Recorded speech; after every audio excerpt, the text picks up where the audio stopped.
Welcome to the webinar about managed endpoint protection. My name is Mike Barrett. I'm the Chief Technology Officer of RiverRun, a managed service provider based out of Milwaukee, Wisconsin. And I'm joined here with John Danino from Barracuda, who's going to help uncomplicate what antivirus is now in 2023.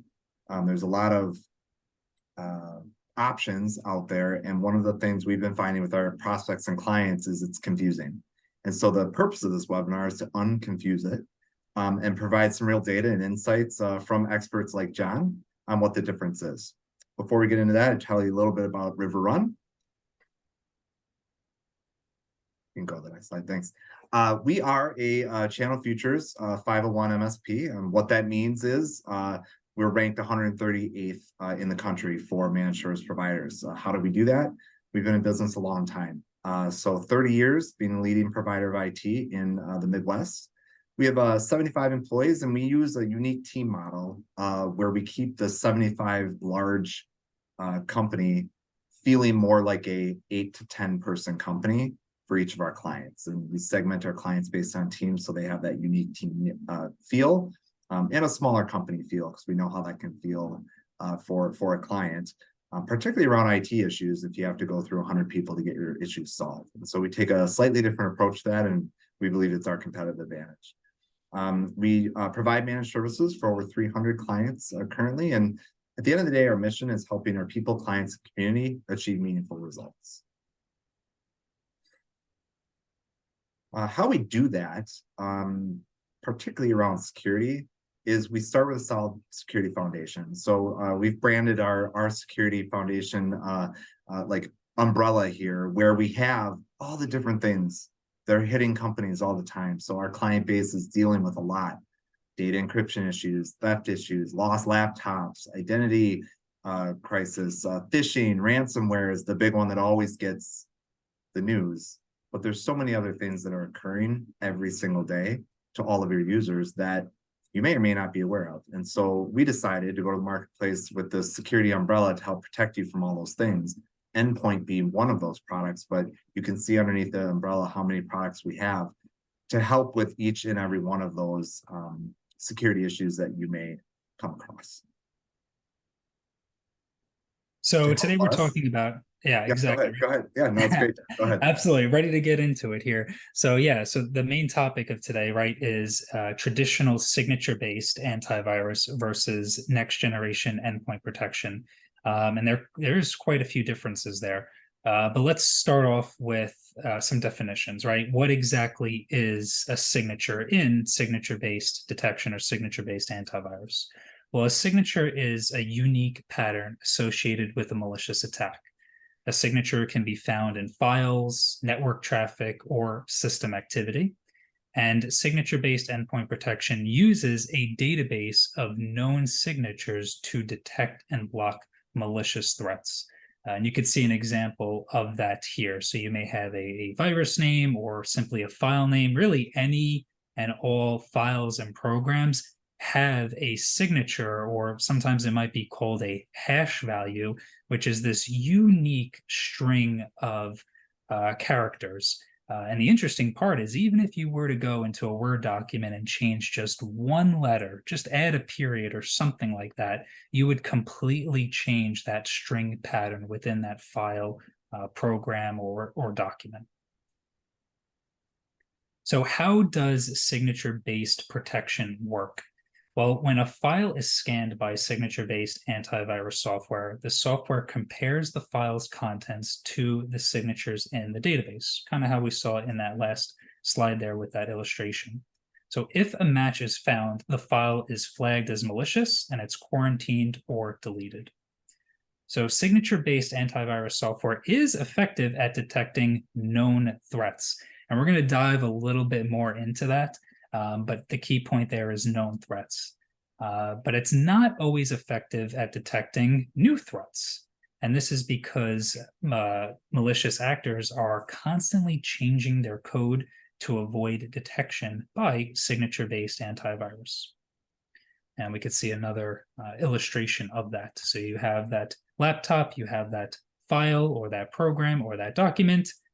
It's checking a database. Sometimes that is locally, sometimes that is over the internet, so it would require an internet connection, and it's checking it on that antivirus vendor's database to see if it matches anything that they have in their system. Sorry, John, non-pre-planned question, sorry. Go for it. But you'd said in the last slide, like if I change one of those characters, it would completely change the dynamic of that. Is that what the attackers are doing, is changing that, and then they're waiting for the antivirus vendors to catch up, and that's why that's important to mention that?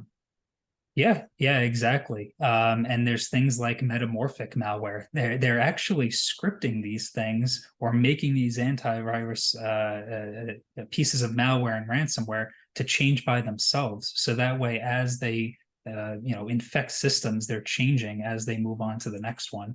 So it's actually happening automatically where they're changing themselves. Great. Crazy stuff. Yeah. And another interesting statistic actually is the fact that every day there are over 450,000 new malicious programs and potentially unwanted applications that are registered in these databases.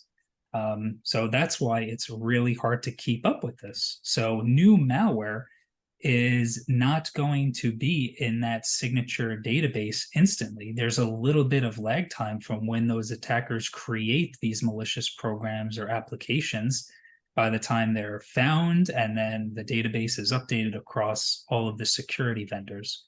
So that lag time is really what's hurting folks. I suppose there's lag time for the actual endpoint or the workstation too, right? So just because the antivirus provider has it doesn't mean we pulled it. Exactly, right? That's where you have that internet connection that's going to go and pull down those database updates 100%. Yep. Awesome. So we talked about that lag time, and there is actually a name for that in the industry, and that is zero-day attacks. So a zero-day attack is a malicious attack that exploits a vulnerability in software that is not yet known to the software vendor. Again, somebody makes it, we don't know about it yet. The good guys don't know about it. So a zero-day attack are often very difficult to defend against because there is no signature for the attack in that database.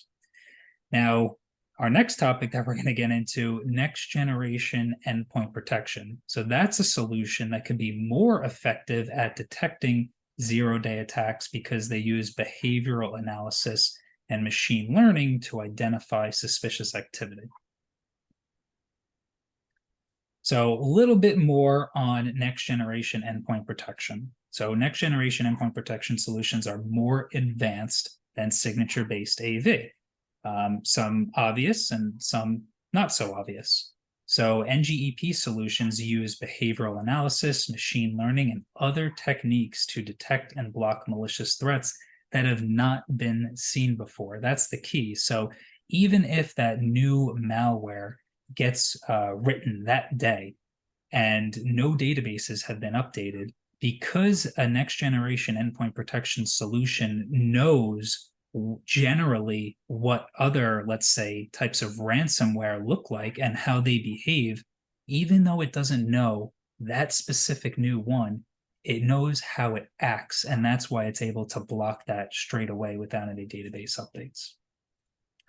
So NGEP solutions are more effective at detecting the zero-day attacks because they don't rely solely on those database signatures, and they can actually block suspicious actions before they even execute. That's another thing with traditional antivirus is something typically has to happen. There's an action that has to be taken or an execution. These NGEPs have what we call pre-execution. So before anything even happens, it's able to block those. And then my last point here would be additional features. So not just being able to block these things before they execute or not having to do database updates, but there are typically many other advanced features in these NGEPs, like being able to roll back an endpoint and the data to a previous state if there is a ransomware attack. So I know I talked about, hey, well, it can stop that. And yes, these next generation endpoint protections are really good. They stop nearly everything, but not everything is 100%. So what happens if that 1 in a million chance happens where it does slip by? Having these additional features like a rollback feature is really handy. And then we can also do some additional analysis. So we can analyze suspicious applications and data in what we call isolated sandboxes. So sort of like a playground, if you will, where we can test something, detonate it, see if it's doing anything that it shouldn't be. And obviously, if it does take those types of malicious actions, it's of course going to block that. John, have you seen the rollback feature in execution where it actually works, or is it more gimmicky, like, you know, if in case this is like your last shot? Is it real? Like, clients use this and it works? Yeah, that's a really good question. It does, right? So we definitely use that at Barracuda for Barracuda XDR with our next generation endpoint protection solution. And basically, the rollback uses snapshots, right? So it's taking snapshots throughout the day on that machine, and it's great to have in the back pocket. Now, Mike, in all honesty, it's not meant to replace backups. You should still have a great backup solution in place. But this is a great thing to be able to do if it's, you know, maybe one machine, or maybe you didn't segment those backups and somehow those got corrupted. It's just basically another tool in the toolbox to be able to use. So it's going to go ahead and roll back that machine, and you're getting all of your data back, and you don't have to pay that ransom. So that it does typically save people a lot of time and money in a lot of cases. Awesome. So a little bit of a summary here, why signature-based AV is not ideal. So signature-based antivirus software is only effective against those known threats, like we talked about, right? That new stuff, those zero-day attacks, not so much. Malicious actors are constantly changing their code to avoid detection by the signature-based antivirus software. Right, the bad guys, they're smart, right? They know about this. Hackers and cyber criminals are targeting specific organizations with spear phishing and can create custom malware for their targets. So talk about that, right? Specifically for you, they're crafting this. They're not just using some off-the-shelf malware that'll probably be detected because it was seen by every other organization. This was written specifically to target you, so it's brand new.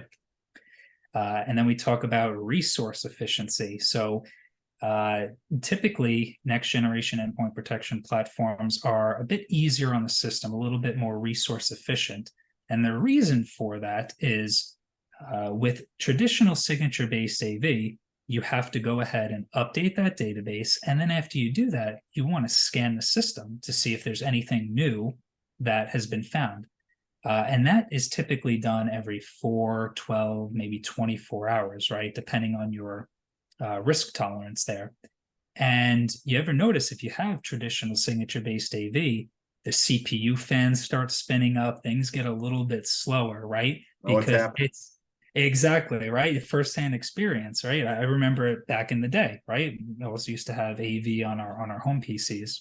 Must be 3 o'clock. It's running. Exactly right. It's set on a particular schedule, and it's got to scan the entire file system, because if you don't, you might miss something. So that's the most effective way, but also the most resource intensive. Whereas with next generation endpoint protection, it's smarter than that. On first install, it will do an entire file system scan. It's going to check everything when it's first installed just to make sure everything is okay. But then going forward, because it's so smart, because it's using the AI and ML models, it's able to check things as they happen. So if a new change happens or one new file comes into play, it's going to scan that, sort of like maybe a bouncer, right? Outside of a bar or a club. Every new person that comes in, it's going to check that, as opposed to having to check everybody over and over again because you've already done that before. And then lastly here is signature-based antivirus software is not effective against those zero-day attacks, like we mentioned. So we talked about that, why it's good, where it's lacking. We'll dive a little bit more into Barracuda's specific solution with Riverrun. So Barracuda managed endpoint security. So Barracuda Managed Endpoint Security is an integrated threat prevention solution. This solution combines the power of AI to block malware infections with additional security controls that safeguard against script-based attacks, fileless attacks, memory and external device attacks. And it's all backed by our 24/7, 365 Security Operations Center. And this is super key. If it was just a piece of technology that you can go out and buy, everyone would have already done that by now.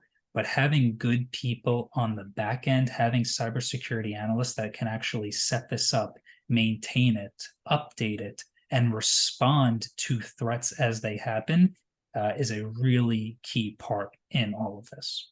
I'll tell you, one of the reasons why, and I'll talk a little bit about this later, about why we picked to partner with Barracuda, was the 365. Maybe a little known fact that attacks do happen, particularly around holidays. We're all taking off the Thursday, Friday, bam, it hits on Thursday, Friday when we're vulnerable and there's nobody around to help. And so, clients, prospects, et cetera, that approach us in need for security services, that is one of the questions that comes up quite a bit. And we can say with confidence, we've got your back 365. 100%. So a little bit more on the underlying technology flow, because again, these things are advanced, and that's why we like having that dedicated team that's doing all of this. Is this. So we have multiple levels that it's going to go through. So we talked before about the signature-based AV. Very simple.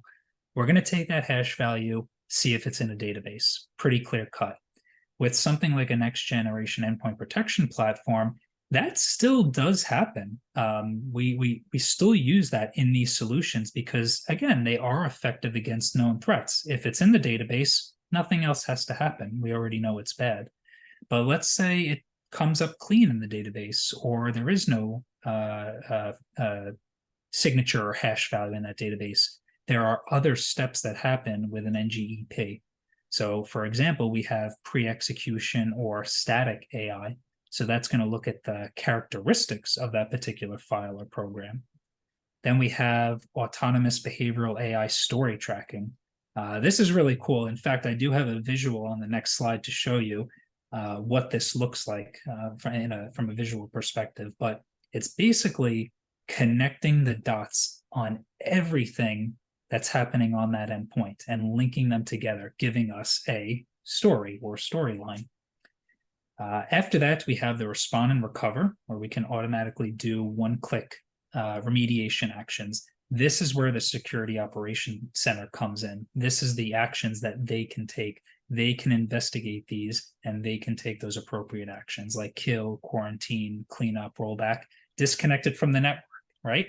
Again, these things are really good at stopping threats in their tracks. But in those cases where it does get by, there's those additional features like rollback or disconnect from network, where we can immediately cut off network access to that endpoint to limit the spread of the infection. I can speak to that one right now. Last week, had a client, large automotive dealership in our network, and one of their employees had a USB drive that had a bunch of not for bad use, but not necessarily for good use either, files on it, like password checkers and things like that. And Barracuda immediately flagged, called me, and I said, shut down the endpoint. I don't trust it. There's no reason in this automotive industry this should be happening, so we just shut it down. And we'll deal with the outfall of that later. But the point is we're protecting the whole client first. We'll worry about one single endpoint later. And that worked out really well. It ended up being nothing. But better safe than sorry. And our ability to disconnect that endpoint from the network without me logging into a switch or remote controlling into the server, it was done with one click, and it really did work. Yeah, exactly. And that's what it's all about with something like Barracuda XDR, which is monitor the environment and reduce response time. You need to monitor to know that you have an issue. If you don't know you have an issue, then how are you supposed to fix it, right? And then reducing response time, just like you said there, being able to quickly shut that down. And sure, we'll investigate it, see if it's okay. And if it's a false positive, we'll go ahead and fix that and go on about our day. So. Awesome. And then the very last piece here is the active EDR, specifically deep visibility and threat hunting. So again, it's not just a piece of software that's just going to sit on the system and block threats like traditional signature-based AV. There's additional stuff in here like deep visibility, where we can gather so much rich information and put that into the security operations center, like registry key changes, DNS and IP information, login information on that endpoint, tons of or processes, scripts. There's so much information that goes into the SOC, and they could take a deeper look. They can do threat hunting and actually go out and find threats before they even execute on the system. So I did promise a visual representation of the story tracking, and this is exactly what that looks like. So you can see in the blue or the purplish tone there, those things were okay, but that Word document that somebody opened up, that winword.exe, that then opened up a PowerShell exe. And then that PowerShell started doing some weird scripts. It created scheduled tasks, which are not inherently dangerous, but can be used by attackers to do certain things, like automatically clear logs every hour or something like that, or make changes to the system automatically. Maybe there was some GPO updates or changes to registry keys. You could see all of those were highlighted in red. So our SOC analysts can actually see this and pinpoint exactly what went wrong with what file. This is not something that you can typically do with traditional signature-based AV. So now we can go back, undo all of those changes, all of those scheduled tasks, all of those registry key changes. We can kill that PowerShell and then eventually quarantine that WinWord document, because that was the start of this initial attack. So somehow that got on the system. And then there could be an investigation into how that got on the system. And Mike, I know we're going to talk about that a little bit towards the end there. So Yep. Awesome. Okay, so we've done a lot of talking here. Let's actually show this in action, right? So here is a XDR managed endpoint security demo, and we're really going to show two main things here. One is how powerful this solution is. We're going to stop multiple threats, one right after another. And then we're also going to show the capabilities where if something doesn't go quite right in that very slim chance, we can jump into action here and help remediate that situation. So let's kick that off. So here you can see we have a test machine. We have the protection mode here, right? We have protection, we have the detection engines, so static AI, behavioral AI, that sort of thing. And here we have a file or folder filled with a bunch of malware ransomware, PDF documents, and then the endpoint protection agent here. And what we did was create a script. And that script is going to run through every single piece of malware and ransomware that we have in this folder. And if it blocks it, we'll try and execute the next one. If it blocks that, so on and so forth. So here you can see 91 out of 91 executables were blocked. So 100% detection there, one right after another. Pretty powerful.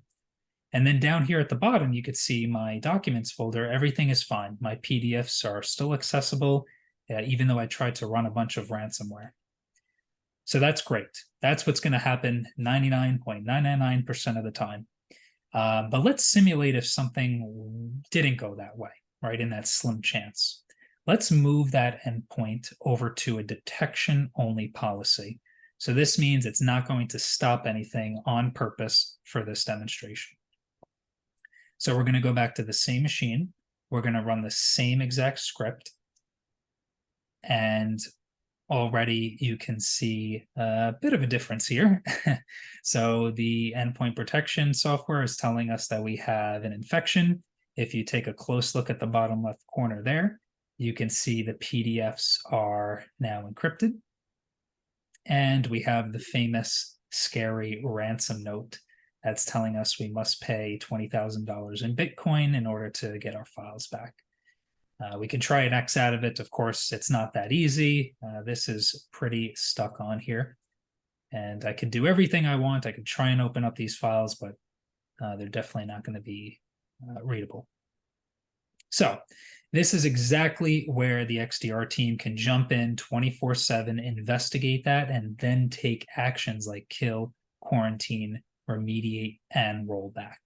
So if we initiate those actions and then head back to that test endpoint, in just a few seconds here, we will see the ransom note disappear. You can see my PDF files are back in my documents folder, and the agent says we are back in a secure state. And I'll even click on that to show you that those are readable. Wow. And Mike, I know you're going to get into this in just a little bit, but this is a little bit about the notifications that we provide to folks like RiverRun. So we'll save a little bit of that discussion for later.